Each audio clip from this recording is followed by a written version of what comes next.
the only silver lining, maybe we can call it that, of this current budget impasse is that perhaps the public, the general public, is paying attention to the state legislature and what happens in your state capital or what doesn't happen in your state capital.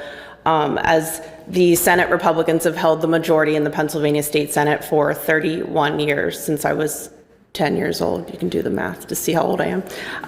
And that has shown, this budget impasse is a result of decades of dysfunction, of decades of pay-to-play and failed efforts to pass laws to remove special interests from our legislative process.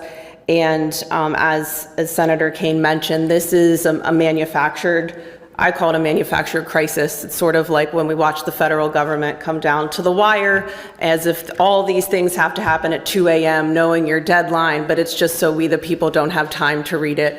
And unfortunately, that's often the environment in Harrisburg, where the Senate called us back recently to vote on a insult of a budget and an insult of a transit mechanism for the transit funding. And we got that amendment with maybe 39 minutes to read it, with no stakeholder feedback. And so they knew what they were doing. They all knew we were coming back. The Senate majority party, per the Senate rules, sets our schedule, tells us when we can come to work, tells us what bills we will be voting on. The minority party has zero power. We serve as minority chairs of committees that can't hold hearings or put bills up for a vote. So when I say we are at the mercy of the majority party, that is in its most true definition of being at the mercy of.